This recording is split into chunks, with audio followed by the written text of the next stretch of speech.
All right, back rock solid. Aaron, Dave, Big Rev, Big Rev. WrestleMania 40. Man, Oh, yeah. can you believe it's been 40 years? How old are you, Big Rev? The 18th of this month, in a couple days, I guess, I'm going to be 42. Oh, well, happy okay. birthday. So Yeah, he was appreciate 2 it. years old. I remember watching the first WrestleMania. And Is that the one with Hulk Hogan? Yeah. Picked And- up onto the Giant? Yeah. Okay. Yeah. And I by the way, I still first- think here the we are first 40, WrestleMania- 40 the years first- later. Oh, The first WrestleMania was the tag match. It was Hogan and T. oh, Mr. that's T. right. The second Okay. one was the second one was it 3? I believe so. Yeah. All right. Okay. But that match, by the way, the Hogan Andre match, I still hate that match to this day because I said it then and I say it every time I see it, which is there is no way you pick up Andre the Giant unless Andre wants you to pick him up. Yep. There's no way. Well, Andre did because he was getting paid to Well, get and picked up. Andre knew. Andre Oh, knew that he was yeah. reaching the end of his career. It was time to pass it off. He knew all those things. Yeah. You know. Yeah. And Yeah. he was, That match was, I can't remember. so yeah, it was. I couldn't remember if I was reading Hulk Hogan's book or I was watching the Andre biography, but I know that Hulk was pretty much having to carry Andre through that match because he was so Yeah. beat up and everything. And yeah, man, he was actually helping Andre through that whole entire match. So Yeah, but WrestleMania has come a long way in 40 years. Yeah, we saw that WrestleMania, and it was great. Bray Wyatt, Brock Lesnar, and it was Bray Wyatt and Undertaker, Brock Lesnar and Roman, not Kurt Angle. Thank you, it was, Roman it Reigns. was Roman. Yeah. Yeah, Roman Reigns was who I was trying to think of, and Brock Lesnar. I know Sting was there that night. I don't remember a whole lot of them. I know Sting was there that night. Cody Rhodes was there. But was it Cody Rhodes? I don't know. My son was telling me we saw him before. He who does Starlight? Starlight? Stardust. It was Stardust. Yeah, it was Goldust, his brother, of course, and then Stardust, and they were in a tag Okay. match. I believe they were the tag champs, or they were going for the tag titles. And then the main event that's the one where Seth runs in and cashes the Money in the Bank and wins the title.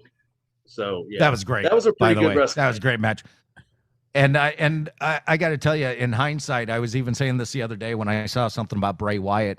I said to my son, I was like, you got to admit, it was pretty cool that we got to see him fight The Undertaker before he died. And what a great match.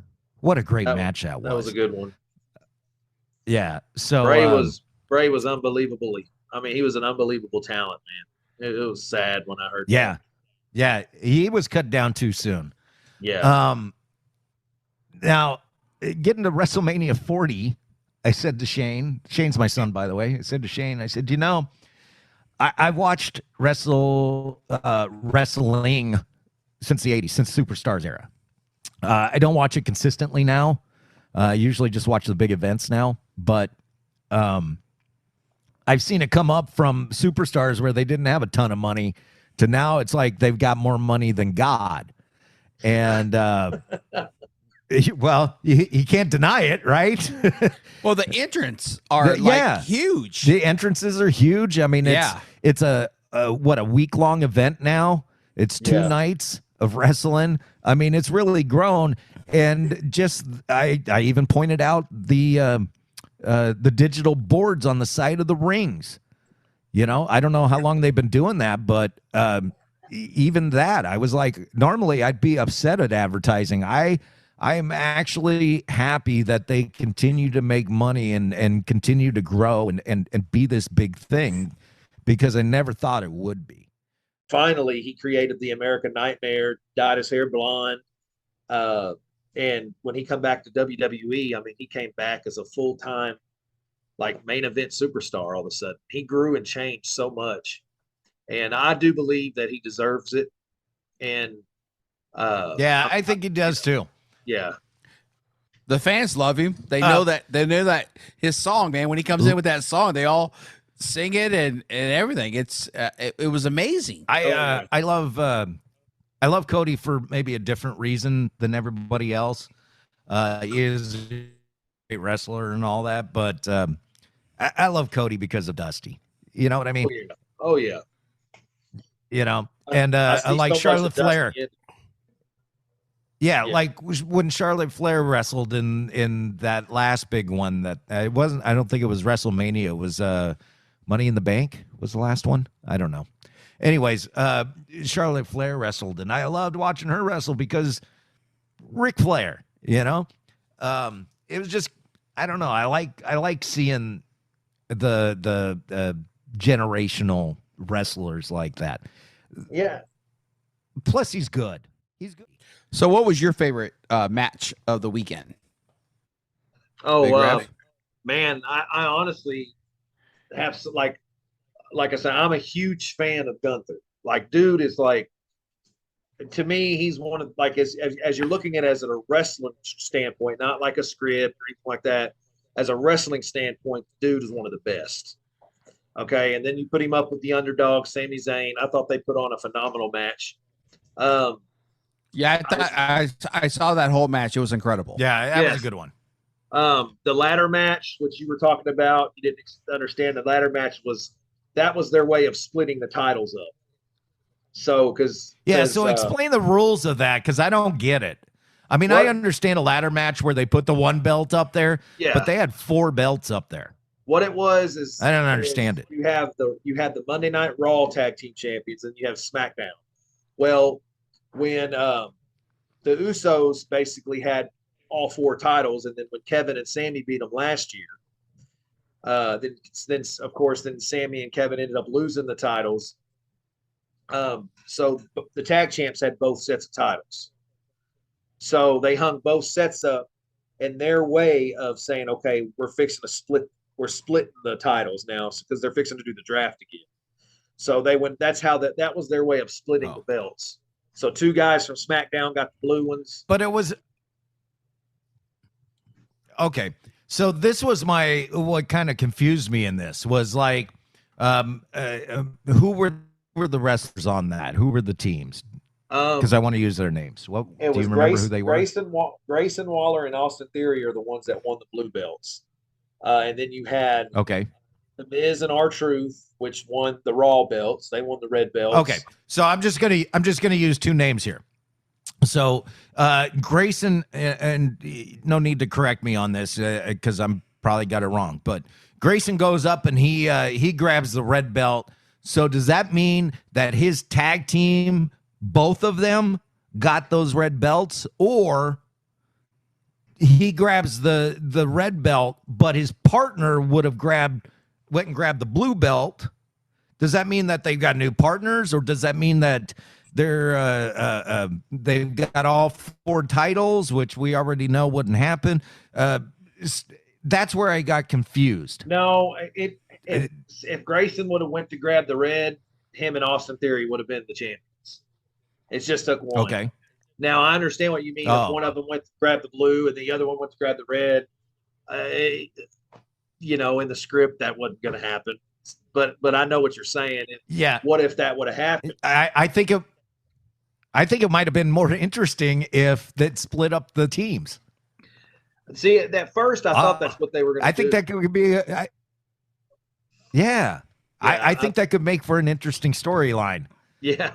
I'm sure that's not shelved, that might come up in the future, but those ladder matches, I cringe every time I see a ladder match, because I just know how dangerous it can be.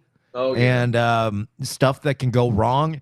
And there was one where you could see Gunther was taking it a little easy with the ladder on what's his name again? Sorry, Sammy. Is that his name? Sammy. Sami Zayn. It looked like he was. Yeah, it looked like he was being a little protective. He knew what he was doing. But there was one where he slammed him onto that ladder, and I went, "Ooh, I'm sorry." That hurt. Oh yeah, that stuff had to have hurt. You just look at the body wounds after their matches, man. Their bodies are just, just ravaged everywhere, man. And to go back to Aaron's question too is I really enjoyed the main event of night 2. Night 1, I expected The Rock and Roman to win because they got to stack the deck against Cody. I seen that coming.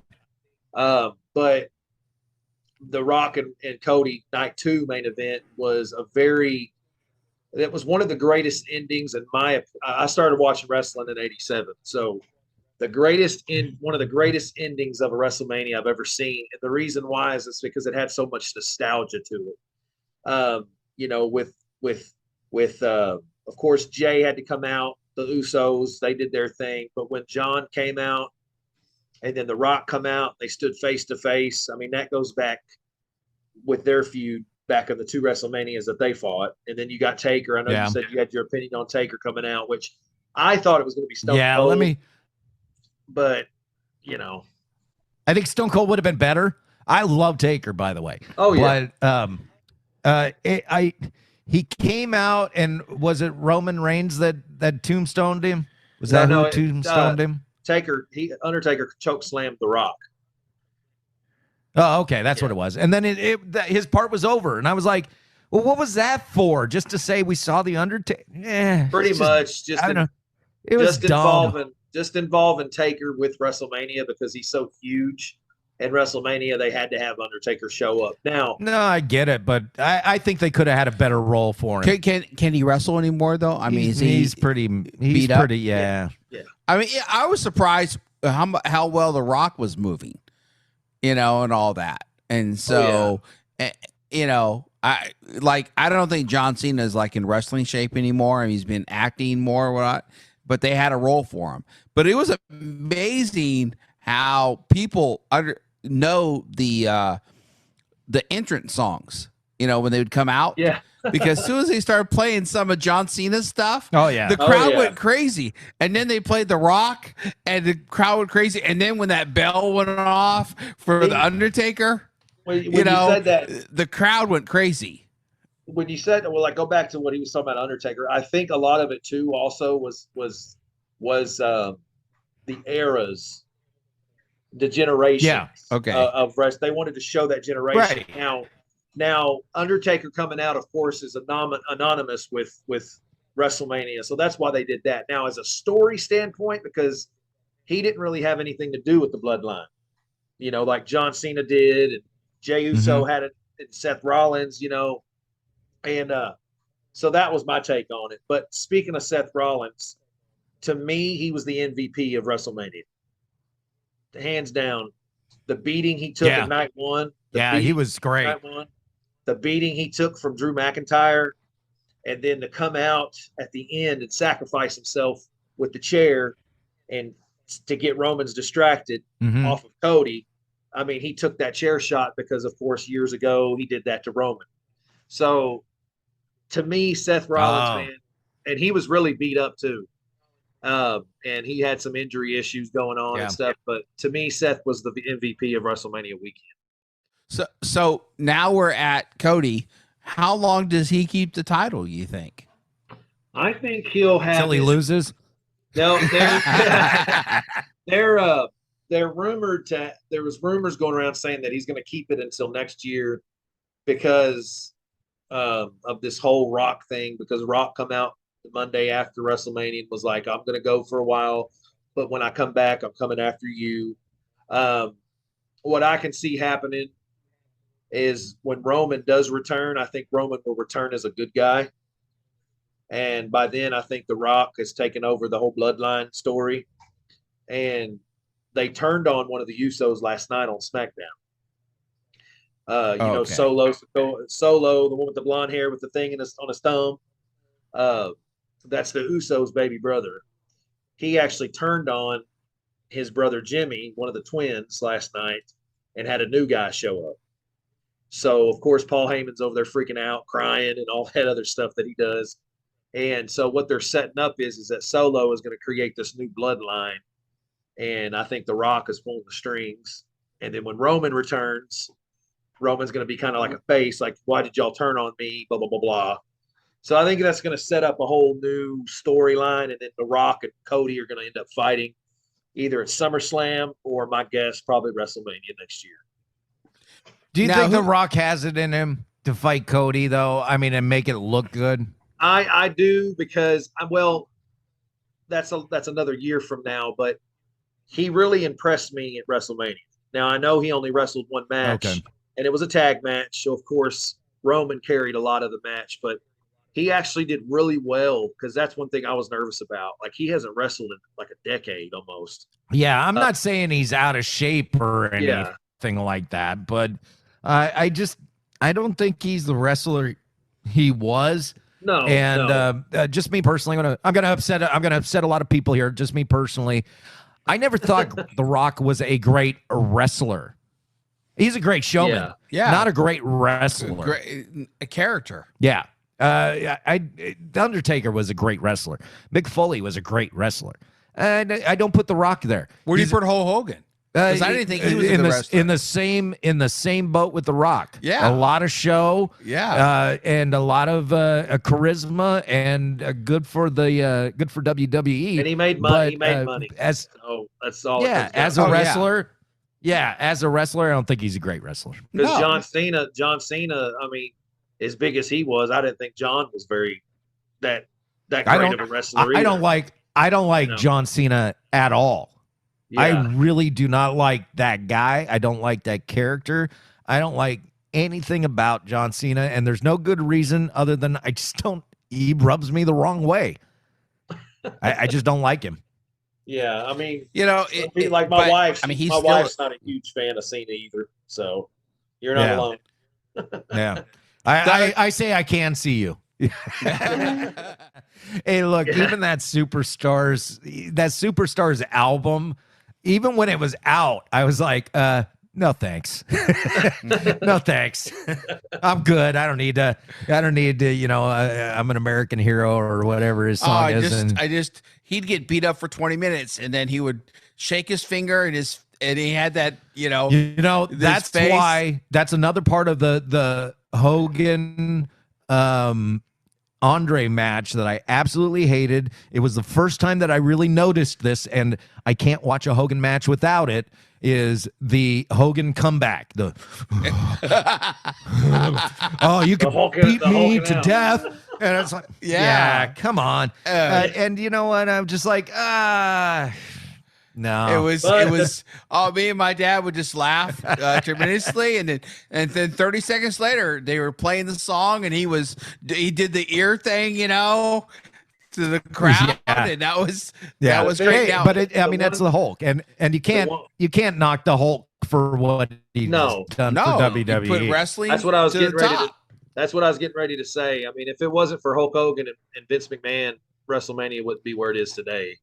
Because they're the ones. Absolutely. Hulk Hogan, he was a character, but at the same time, he was the one that ushered in the whole sports entertainment, knowing that go to a wrestling show and see a real live action superhero, So right, that's pretty much what it is. Pretty much what it is.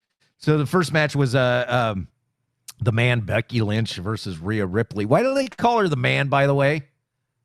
It was when she started her feud with Charlotte, because Flair used to call himself the Man, Ric Flair, whatever. Mm-hmm. It was something that started between her and Flair. One night she come out there and said, "When the man comes around," or something like that, and it just kind of was one of the things that just stuck. So she just started using the Man, Becky Lynch, which, I'm more of a Rhea Ripley fan because I think she's amazing in the ring. I think they were both amazing in the ring. They are. Becky, of course, is good. Becky's awesome, but I was pulling for Rhea. I couldn't help it. My wife calls her my girlfriend.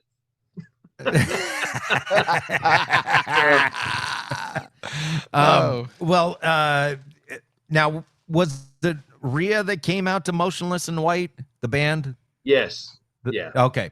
So there's a band called Motionless in White, Aaron. I don't know if you're aware of that, but I picked up on that. I didn't know who the band was. I just thought they looked really odd, and I went, okay, well, whatever, I get it. And then they said, no, it was her favorite band, Motionless in White. And all I could think to myself was, if this was 40 years ago and I saw that as the future of wrestling, I would have been like, you would have thought, what are you doing? What are you doing? But it works. I thought it was kind of bad. I didn't like the entrance. But it's partly because I didn't like the band. I thought they. I know it seemed forced. That's what it did. Yeah. It seemed forced. You might have wrote this down too, but the one that I just could not. I thought was horrible was Lil Wayne. That was going to be my next one that I got to, because I was like, what is the point of having that dude here? And he wasn't supposed to walk down that far on the ramp either, and he did it anyway. Oh, really? Yeah, that's what they said. Oh, yeah, because it seemed like the camera was having a hard time following him around, and that would explain it. It was bad. He wasn't hitting his marks. Night 2, where Roman Reigns comes in, I thought that was a horrible entrance with the kids playing and stuff like that. I just didn't. I don't remember it. Yeah, so, Night 2. I'm looking to Big Rev. They had the kids orchestra and all that.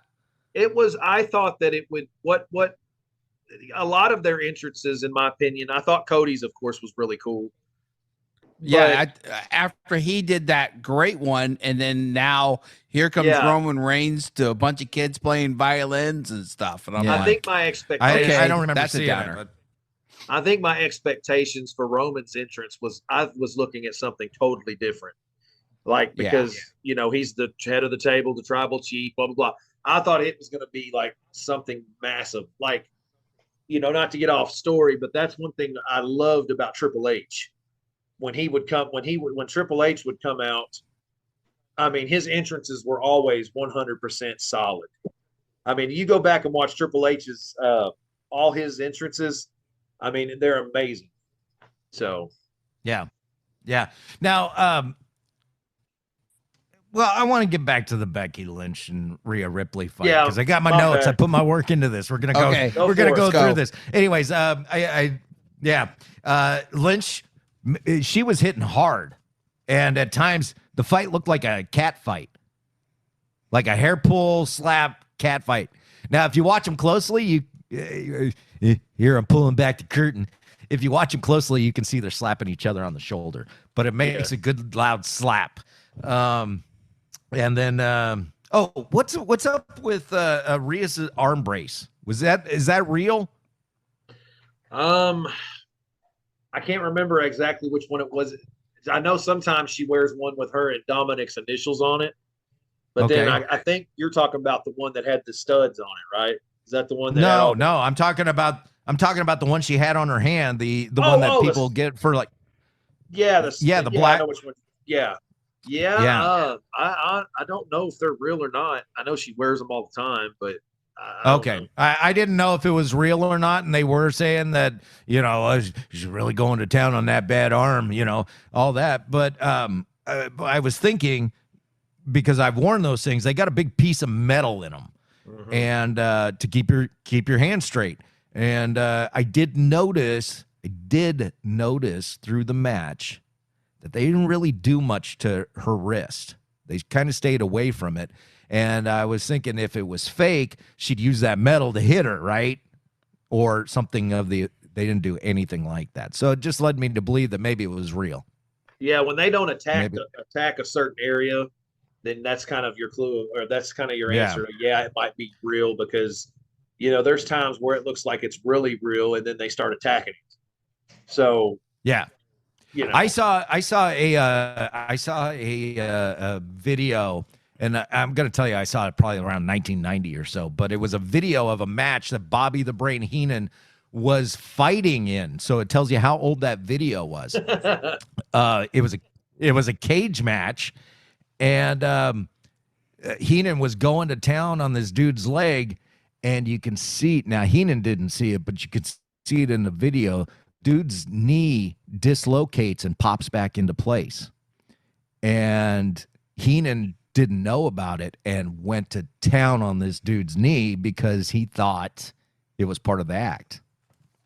It was, Man. and having my knees dislocated several times, just the dislocation is so painful and messes with your head. To have someone come over and beat on you on top of it. Oh, now they were saying that I think it was Becky Lynch had strep throat that night. Oh, Is that true? Yeah, I heard something about that too. I would probably say yeah, or they wouldn't have said anything, but I just don't remember. I didn't remember the announcers talking about it throughout the match or anything. They did mention it a couple of times, and that's the reason I brought it up, was because I've had strep throat, and the last thing I want to do is be running around in front of thousands of people, bouncing off of ropes and getting slammed into the mat. I would just want to go to bed. Yeah. So some people, if that's like, true, and she did the job she did. Right? Did you ever follow us? I did when I was a kid, and then I got really into UFC. Okay. So who was your favorite wrestler to finish this off?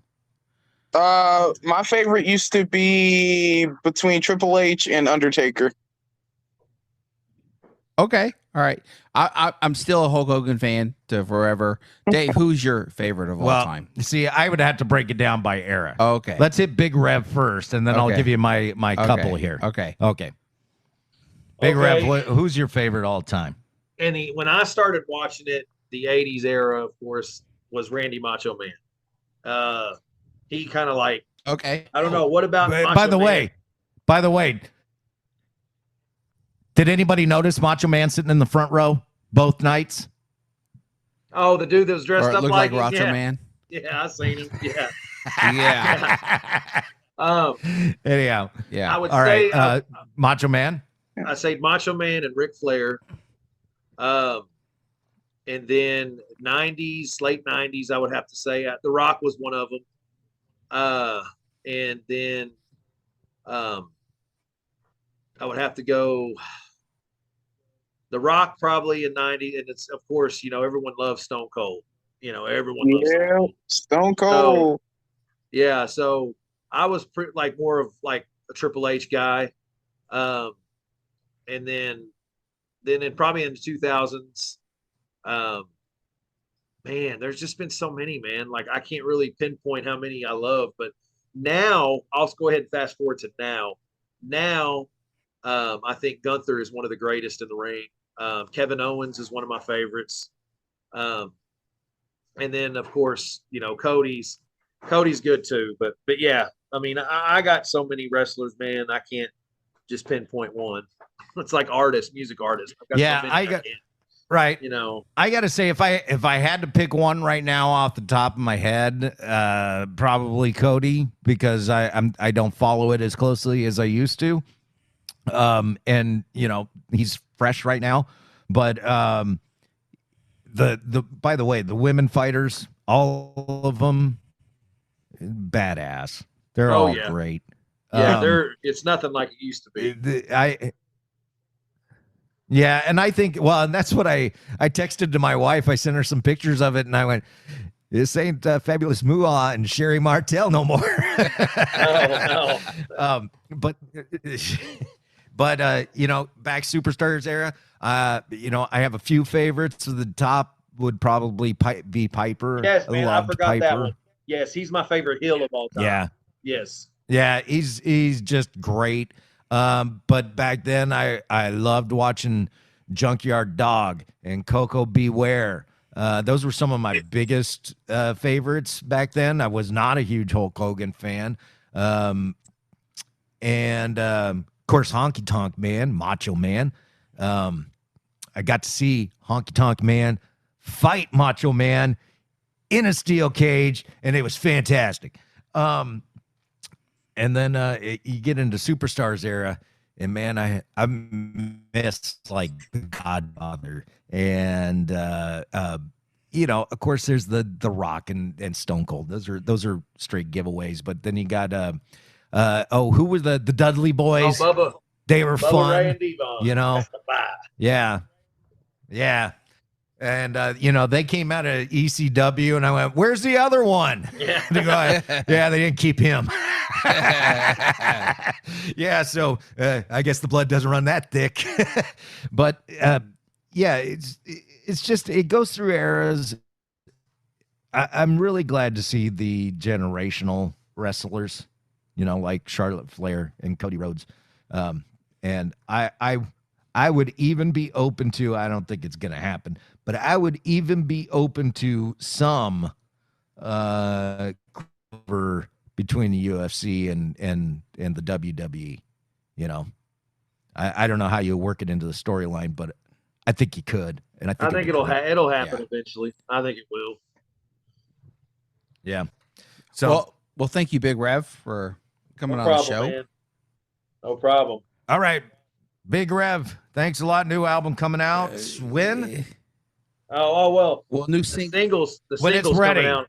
Yeah, it's ready. But the singles dropping April 19th. So April 19th. Awesome. And check him out on Facebook and everything else. Yeah, what is it? Just Big Rev, or is it Big Rev hyphen Rev, or Big Rev period? Big Rev on Facebook. Period. So, yep. Yeah. All right. Thanks, Big Rev. Thank you. What's up, Jermaine? Yep. Much love, brother. Yep. Love you, bro. And love you too, man. And what do we say, Dave? Happy trails. Happy trails, everybody. Happy trails. Peace out.